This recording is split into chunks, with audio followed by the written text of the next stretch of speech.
दोस्तों, ईरान और अमेरिका को लेकर के मुख्तलिफ खबरें आप तक पहुंच रही होंगी।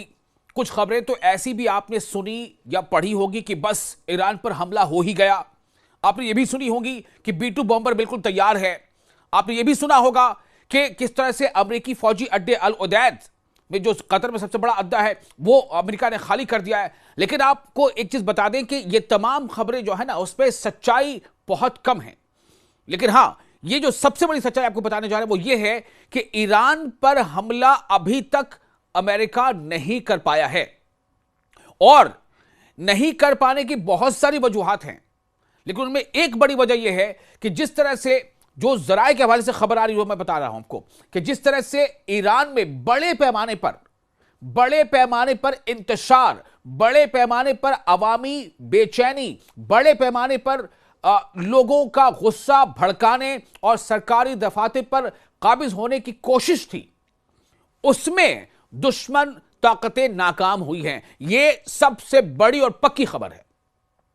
फिल वक्त तक, कल क्या होगा नहीं कह सकते, लेकिन फिल वक्त तक यह है कि सबसे बड़ी खबर यह है कि ऐसा लग रहा था कि दुनिया के सामने एक तस्वीर ऐसी पेश की जाए कि ईरान की अवाम, ईरान की लगभग तमाम अवाम जो है वो अपने मौजूदा निजाम से खुश नहीं है। वो अपने मौजूदा निजाम के खिलाफ सड़कों पर है और उनमें गम गुस्सा इतना बढ़ गया है कि वो कुछ भी करने को तैयार है। लेकिन ईरान की जो वहां की खुफिया एजेंसी है, जो वहां की पुलिसिंग है, उसने जिस तरह के सब्र का मुजाहरा किया और जिस तरह वो उन लोगों तक पहुंची जो कॉन्स्पिरेसी करके, तखरीब करके ईरान को तहोबाला करना चाहते थे, उनके खिलाफ कार्रवाइयां की गई। और ईरान के बड़े बड़े ओहदेदारों ने यह कहा कि ये जो कुछ हो रहा है दरअसल ये करवाया जा रहा है, ये ऑर्केस्ट्रेटेड है। और बाकायदा नाम लिया कि अमेरिका और इजराइल चाहता है कि ईरान में बदअमनी पैदा हो। ये उनके खुफिया एजेंसियों की करतूत है। यहां तक कि मोसाद के कई एजेंटों के पकड़े जाने की बात सामने आई। मोसाद आप जानते हैं ना, इस्राएल की खुफिया एजेंसी मोसाद, बहुत मैं क्या कहूं उसे, बहुत नामी कहूं या बहुत शातिर कहूं या बहुत बुरे नाम से याद करूं या अच्छे नाम से, लेकिन उसने ऐसे ऐसे कारनामे अंजाम दिए हैं कि आपके वहम गुमान में भी कई बार ऐसी बातें नहीं आती हैं। अब आपको बताते हैं कि यह सारा तमाम सब कुछ हो रहा है। इस बीच हुआ क्या कि ईरान की जो क़यादत है उसको कहीं ना कहीं रशिया और चाइना का भी एक सपोर्ट मिला, जिसके नतीजे में फिलहाल अमेरिका इस बात को सोचने पर मजबूर है कि आया हमला करना ईरान पर यह सौदा घाटे का होगा या फायदे का। अमेरिका अलर्ट हो गया है, उससे कुछ एहसास हो चुका है। क्योंकि देखिए, किसी भी मुल्क पर जब आप हमला करते हैं ना, तो उस मुल्क की आवाम का मूड क्या है। अगर आवाम मौजूदा जो उसके वहां पर निजाम है उससे वाकई एक बड़ा हिस्सा आवाम का नाखुश नहीं है, तो फिर यह हमलावर मुल्क के लिए बहुत मुश्किल हो जाता है, बहुत मुश्किल हो जाता है। और शायद इस बात का एहसास अमेरिका को हो गया। लेकिन अब आपको बता दें कि अब यूएन में, यूनाइटेड नेशंस में ईरान को लेकर चर्चा होने जा रही है, ईरान के हालात को लेकर चर्चा होने जा रही है। आप जानते हैं कि यूएन में गजा और फिलिस्तीन का मामला भी आया था। यूएन में कई बार कई अलग अलग करारदादें यानी प्रस्ताव जो है वो पेश किए गए, उन्हें पास भी किया गया, भारी वोटों से पास किया गया गजा के हक में और इस्राएल के खिलाफ।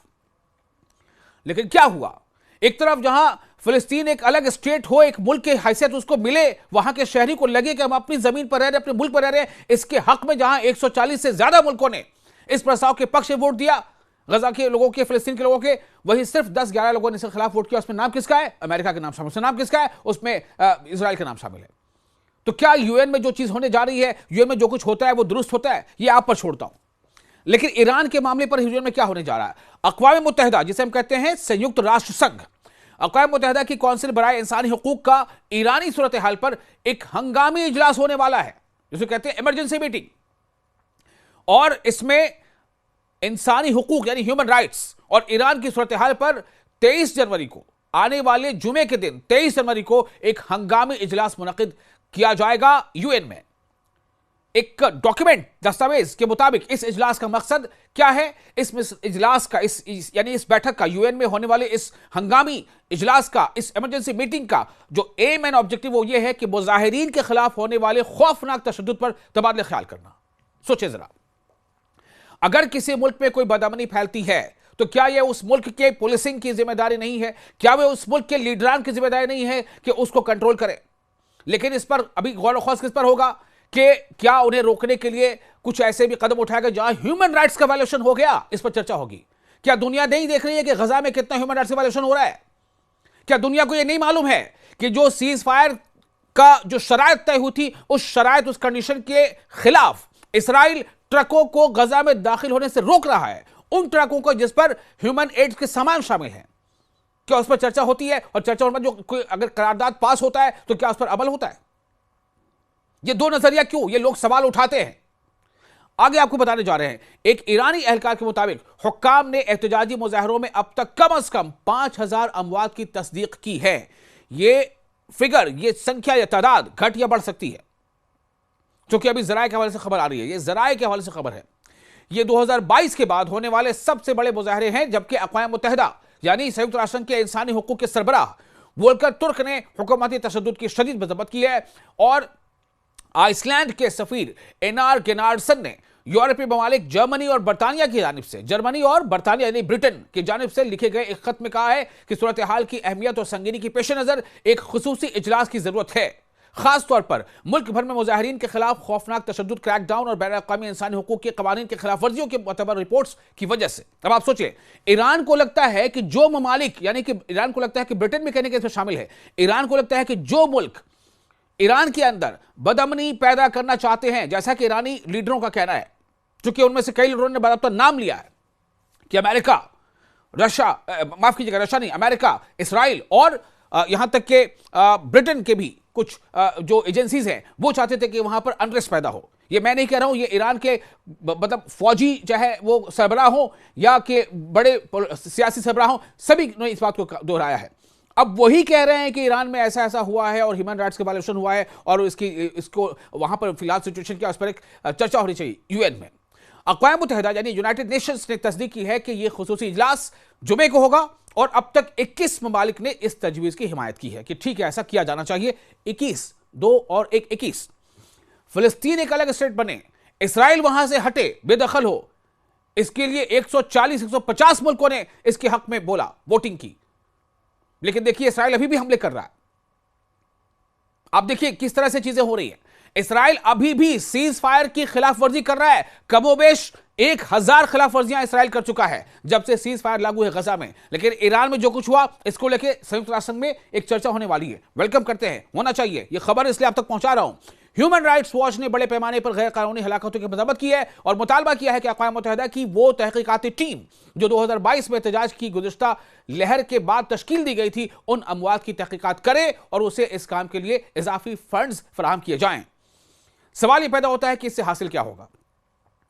क्या उसमें कुछ ऐसी तस्वीर बनाने की कोशिश है कि जिसके बुनियाद पर फिर वो ममालिक जो चाहते हैं कि ईरान में तख्ता पलट हो, वहां के जो निज़ाम है, जो सरबराह है, उनको बदला जाए, या ताकि उसे फिर बाद में उसको कहीं से किसी तरह से कंट्रोल किया जा सके?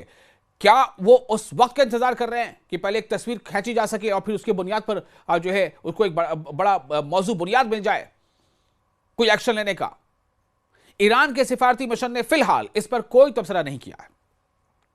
ताहम जो सिफारतकार हैं, जो डिप्लोमेट्स हैं, उनका कहना है कि ईरान ने दीगर मिशनों को क्रैकडाउन के इल्जामात के खिलाफ जवाबी दस्तावेजात भेज दिए हैं।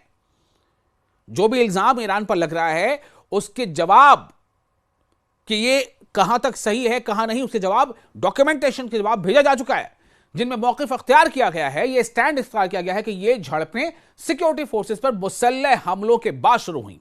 किसी भी मुल्क में अगर जो वहां के सिक्योरिटी फोर्सेस हैं उन पर अगर हथियार बरदार कोई लोग अगर हमला करेंगे तो सिक्योरिटी फोर्सेस को क्या करना चाहिए? एक सवाल है ना।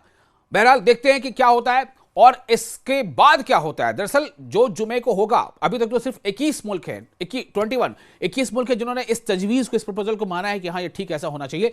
आगे देखते हैं कि अभी वक्त है थोड़ा, तब तक कितने और मुल्क इसमें शामिल होते हैं और उसमें करारदाद अगर कोई पास होता है तो उसमें क्या क्या करारदादें पास होती है, क्या क्या शिक, क्या क्या उसमें टर्म्स एंड कंडीशंस होते हैं। लेकिन फिलहाल ये है कि जुमे के दिन 23 जनवरी